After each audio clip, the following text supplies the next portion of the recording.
Hello everyone, welcome to our channel. इस video में देखेंगे कक्षा 8 के विषय हिंदी के प्रारंभिक शिक्षा पूर्णता प्रमाण पत्र परीक्षा सेट नंबर 4 का सॉल्यूशन। इससे पहले हमने सेट नंबर 1, 2, 3 का सॉल्यूशन देखा है और सभी सेट्स के वीडियोस आपको हमारी प्लेलिस्ट में मिल जाएंगे। सभी सब्जेक्ट से रिलेटेड सभी वीडियोस आपको हमारी प्लेलिस्ट से मिल जाएंगे। प्लेलिस्ट की लिस्ट आपको डिस्क्रिप्शन बॉक्स में दे दी जाएगी, वहां से आप चेकआउट कर सकते हैं सभी वीडियोस को। तो यहाँ हम बता दें कि आपको सभी सेट्स करने अनिवार्य हैं, क्योंकि किस जिले में कौन सा सेट्स आ जाए ये किसी को नहीं पता है। जैसे आप अजमेर जिले के हैं तो आपके सेट नंबर 4 आ सकता है, या जयपुर जिले के तो सेट नंबर 3 आ सकता है। इसी के लिए आपको सारे सेट्स करके जाना जरूरी है और साथ ही आपको सभी गृह कार्य जो आपके चैप्टर से रिलेट है और क्विजेज हैं वो सभी भी करके जाने हैं, ताकि आपके जो पूर्णांक हैं वो पूर्णांक आप कहीं भी कट ना कर सकें और आपके ना हो कट और आप अच्छे से अच्छा परफॉर्म करें अपनी क्लास में। चलिए स्टार्ट करते हैं। यहाँ पर क्वेश्चन फर्स्ट से सभी प्रश्न करने अनिवार्य हैं। कुल 4 खंड दिए जाएंगे। सबसे पहले हम खंड ए के प्रश्न देखेंगे, जिसमें आपका अंक भार रहेगा प्रत्येक प्रश्न का 1 अंक। प्रश्न संख्या 1 है, मनुष्य जीवन पर गहरा प्रभाव पड़ता है, कब पड़ता है? ऋतु परिवर्तन का। सेकंड है, लेखक बदलू को क्या कहता था? तो आंसर लिखेंगे बदलू काका। थर्ड है, कवित्री के अनुसार यह समय कैसा है? तो यहाँ लिखेंगे यह समय सबसे कठिन नहीं है। कृष्ण को भेंट करने के लिए सुदामा अपने साथ ले गए थे, क्या लेकर गए थे? चावलों की पोटली। फिफ्थ है, बाज की वीरता का आगे बढ़कर स्वागत किया गया था, किसने किया था? लहरों ने। सिक्स्थ है, लेखक ने टिकट बाबू को कितने का नोट दिया? तो यहाँ लिखेंगे 100। सेवेंथ क्वेश्चन है, जड़ का विलोम शब्द है, तो जड़ का हो जाएगा चेतन। एट्थ है, वारी जलद पयोदी वर पर्यायवाची हैं, तो किसके हैं? लास्ट में अगर आपको दय मिलता है ना, तो जो जल के पर्यायवाची होते हैं उसमें अगर दय लगा देते हैं तो वो बादल के पर्यायवाची बन जाते हैं, और अगर जय लगा देते हैं तो वो बन जाते हैं कमल के। ठीक है, तो इस चीज़ को अगर ध्यान रखेंगे तो आपके 3 शब्द के पर्यायवाची रेडी हो जाते हैं, जल, कमल और बादल। ठीक है,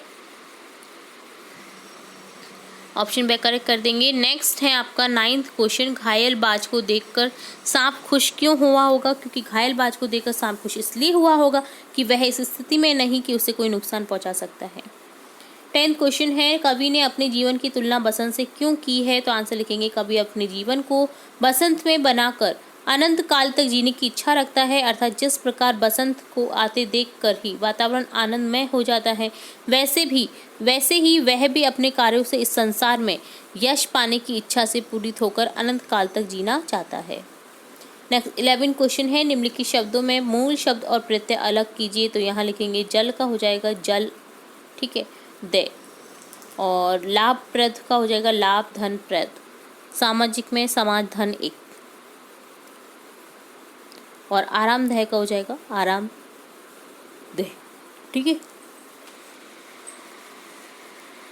12 क्वेश्चन है, स्वर संधि किसे कहते हैं? 2 उदाहरण दीजिए। जहाँ पर स्वर का स्वर से मेल होता है उसे स्वर संधि कहते हैं, जैसे राम धन अवतार, राम अवतार। ए से ए का मेल हो रहा है। देव धन इंद्र, ए का ई से मेल हो रहा है, तो यहाँ लिखेंगे देवेंद्र। ठीक है, मतलब स्वर का स्वर से मेल होना चाहिए, तब वो होती है स्वर संधि।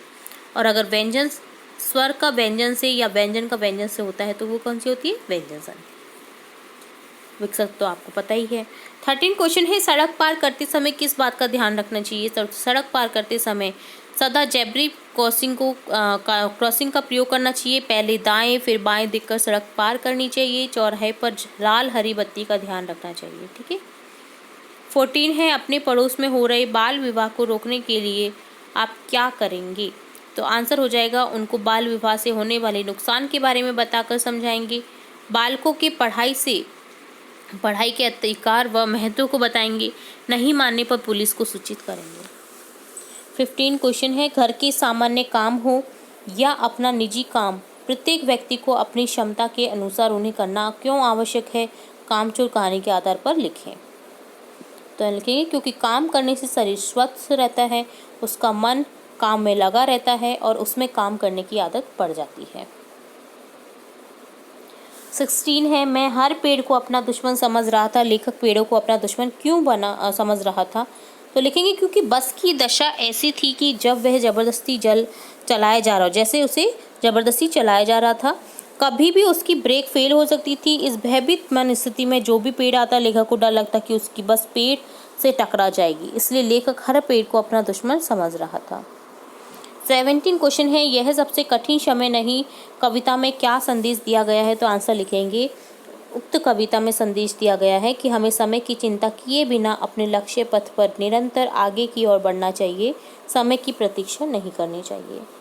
18 है, निर्धनता के बाद मिलने वाली संपन्नता का चित्रण कविता की अंतिम पंक्तियों में वर्णित है, उसे अपने शब्दों में लिखिए। तो यहाँ लिखेंगे, श्री कृष्ण ने विदा करते समय सुदामा को प्रत्यक्ष रूप से कुछ नहीं दिया, लेकिन अपने गांव में उन्होंने सब कुछ बदला पाया।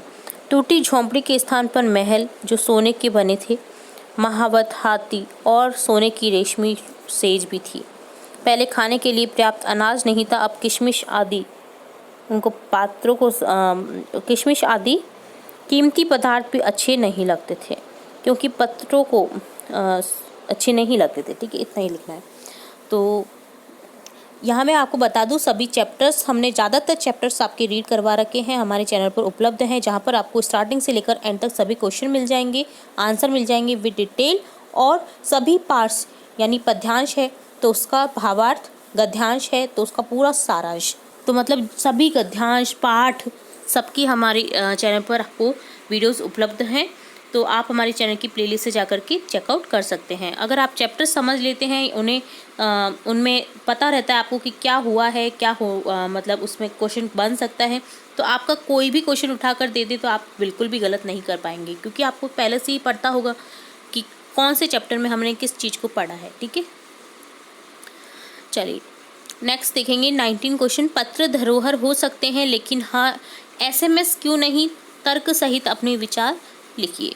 तो यहाँ लिखेंगे, कीमती पदार्थ जो पत्र हैं, पत्रों को हम संभाल कर रख सकते हैं लेकिन SMS को नहीं। पत्र को किताब के रूप में संकलन कर सकते हैं हम, प्राप्त जो पत्र हैं। महापुरुषों के पत्रों को धरोहर के रूप में पुस्तकालय व दुकानों पर रख सकते हैं। 20 क्वेश्चन है, विशेषण किसे कहते हैं, कितने भेद होते हैं विशेषण के, उदाहरण से लिखिए। तो जो शब्द संज्ञा या सर्वनाम को विशेषता बताते हैं उन्हें विशेषण कहते हैं। विशेषण के 4 भेद होते हैं, गुणवाचक, संख्यावाचक, परिमाणवाचक और संकेतवाचक। 21वां प्रश्न है, मानव के लिए स्वच्छता क्यों आवश्यक है, कोविड-19 के परिप्रेक्ष्य में बताइए। तो लिखेंगे, कोविड के परिप्रेक्ष्य में यदि इधर उधर उपयोग किए हुए मास्क फेंकेंगे या थूकेंगे तो कोविड-19 वातावरण में फैलेगा। इसके अलावा बार बार हाथ धोने से व मास्क का प्रयोग करने से कोविड से बचाव हो सकता है। 22 क्वेश्चन है, अपने आप को रमेश मानते हुए प्रधानाध्यापक को 3 दिन के अवकाश हेतु प्रार्थना पत्र लिखिए, अथवा इसके अथवा में है, अपने विद्यालय में आयोजित वार्षिक उत्सव का वर्णन करते हुए अपने पिताजी को एक पत्र लिखिए। तो दोनों में से आपको कोई भी एक अटेम्प्ट करना है। यहाँ पर हम पत्र देख रहे हैं, प्रार्थना पत्र। सेवा में श्रीमान प्रधानाध्यापक महोदय, राजकीय माध्यमिक विद्यालय जयनगर, विजय, अवकाश के लिए प्रार्थना पत्र। महोदय, निवेदन है कि मेरे बड़े भाई की शादी धौलपुर से तय हुई है। भारत बस द्वारा 19 जुलाई को धौलपुर जाएगी। मैं अपने बड़े भाई के शुभ विवाह में सम्मिलित होना चाहता हूँ, इस कारण मैं 3 दिन तक विद्यालय में उपस्थित नहीं हो सकता। अतः प्रार्थना है कि मुझे दिनांक 18/7 से 20/7 तक 3 दिन का अवकाश जो है प्राप्त करने का अनुग्रहित करें, प्रदान करने का। प्रार्थी राहुल, कक्षा ए, और यहाँ पर दिनांक लिख देनी है जिस भी डेट को आप यह एप्लीकेशन लिख रहे हैं। चलिए नेक्स्ट देखेंगे 23rd क्वेश्चन है, निम्न में से किसी एक विषय पर निबंध लिखिए। तो आपको कोई भी 3 विषयों में से एक विषय पर निबंध लिखना है। तो यहाँ हम देखेंगे पर्यावरण प्रदूषण पर निबंध, जिसमें हम आपको ये ध्यान दिला दो कि यहाँ पर आपको इसी तरह से पॉइंट्स में लिखना है, ताकि आपके जो मार्क्स है वो अच्छे से अच्छे मिले। आपके आधा मार्क भी नहीं कर सकता अगर इस तरह से आप करेक्ट फॉर्म में करेक्ट टॉपिक्स के साथ इस तरह से निबंध लिखेंगे। तो सबसे पहले यहाँ पर आपको प्रस्तावना लिख देना है। ठीक है, बता देना है कि किस तरह से पर्यावरण प्रदूषण हो सकता है या होता है। पर्यावरण प्रदूषण का प्रभाव लिखेंगे, तैन संतुलन के उपाय लिखेंगे, और लास्ट में लिखेंगे पूरे जो इनका सारांश है उपसंहार में लिख देना है। ठीक है, तो इस तरह से आप लिख सकते हैं। और भी कई विषय से रिलेटेड हमारे चैनल पर आपको निबंध लेखन भी मिल जाएंगे। तो आप हमारे चैनल की प्लेलिस्ट से जाकर के निबंध लेखन है, आपके प्रार्थना पत्र हैं, विभिन्न विषयों से रिलेटेड जो आते हैं, तो उनसे रिलेटेड भी हमने हमारे चैनल पर वीडियोस अपलोड कर रखे हैं, तो आप चेकआउट कर सकते हैं उन्हें भी। नेक्स्ट 24 क्वेश्चन है, निम्नलिखित पद्यांश का सरलार्थ लिखिए। तो यहाँ आपको 2 पद्यांश दे रखे हैं, कोई भी एक पद्यांश को चूज करके आपको सरलार्थ लिखना है। हम दीवानों की क्या हस्ती है, आज यहाँ कल वहाँ चले, मस्ती का आलम साथ चला, हम धूल उड़ाते जहाँ चले। या फिर आप है आंसू बनकर उल्लास अभी, आंसू बनकर बह चले अभी, सब कहते ही रह गए अरे तुम कैसे आए कहाँ चले। तो इस तरह से इसका प्रसंग सहित व्याख्या करनी है। तो हम जैसे ऊपर वाला गद्यांश पद्यांश का कर रहे हैं। तो इस तरह से आपको देखो प्रसंग में लिखना है कि कौन सी कविता से लिया गया, दीवानों की हस्ती से। इसके रचयिता कौन है, भगवती चरण वर्मा। यहाँ कवि ने बताया कि देश पर मर मिटने वाला वीर बहुत ही मस्त मौला स्वभाव के होते हैं। वे कभी टिक कर एक स्थान पर नहीं रहते, बल्कि जहाँ भी जाते हैं अपने जोश से वातावरण में खुशियाँ भर देते हैं।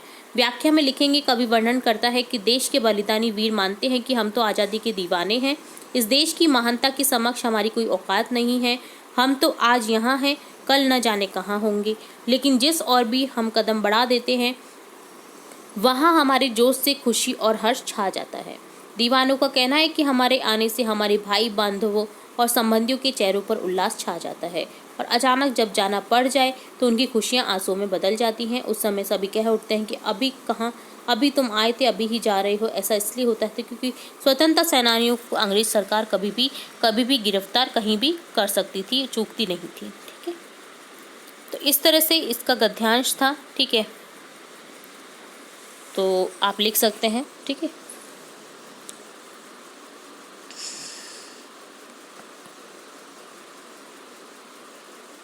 तो हमने स्टार्टिंग से लेकर एंड तक गद्यांश पर जो पद्यांश है उसका व्याख्या देख लिया है। दो नहीं थी, सॉरी, यहाँ पर मेरे को गलतफहमी हो गई थी। यहाँ हम दीवानों की क्या हस्ती से लेकर तुम कैसे आए कहाँ चले से है, कहाँ चले तक है। तो पूरे ही प्रसंग को देखना था हमें, पूरे ही पद्यांश को देखना था, तो हमने देख लिया है। और लास्ट क्वेश्चन है आपका यहाँ पर, निम्नलिखित गद्यांश को पढ़कर नीचे दिए गए प्रश्नों के उत्तर दीजिए। आपको एक गद्यांश दे रखा है जिसमें लास्ट नहीं है। गद्यांश को पढ़ करके आपको उत्तर देने हैं क्वेश्चन के। किसका मन टोपी पहनने का करता था, गवरिया का। गवरा के अनुसार टोपी कौन पहनता था, गवरा के अनुसार टोपी राजा पहनता है। टोपी उछलते देर कम नहीं लगती, जरा सी चूक होने पर टोपी उछलते देर नहीं लगती। गवरा ने गवरिया को क्या सलाह दी, तो उसने सलाह दी कि गवरिया टोपी पहनने की इच्छा छोड़ दे, क्योंकि टोपी सलामत रखने के चक्कर में कितनों को टोपी पहनानी पड़ती है। ठीक है, तो ये लास्ट ही था। इसी तरह से हमने स्टार्टिंग से लेकर एंड तक सभी क्वेश्चंस के आंसर विद डिटेल देख लिए। उम्मीद है आपको पूरा पेपर समझ आएगा। और अगर किसी क्वेश्चन में कोई डाउट रहता है तो आप कमेंट बॉक्स में कमेंट करके पूछ सकते हैं। तो सभी स्टूडेंट्स को हमारे चैनल की ओर से आने वाले एग्ज़ाम्स के लिए बेस्ट ऑफ लक। उम्मीद है आपके पेपर बहुत अच्छे से हों और आप अपने पूर्णांक में से पूर्णांक हासिल करें और अपनी कक्षा में टॉप कर सकें। ठीक है, अगर हमारे चैनल की ओर से आपको थोड़ी भी हेल्प मिलती है तो आप हमें कमेंट बॉक्स में ज़रूर बताएं, ताकि हमें मोटिवेशन मिले नए नए वीडियोस बनाते रहने की। तो हम फिर मिलेंगे नई वीडियो के साथ, तब तक के लिए धन्यवाद।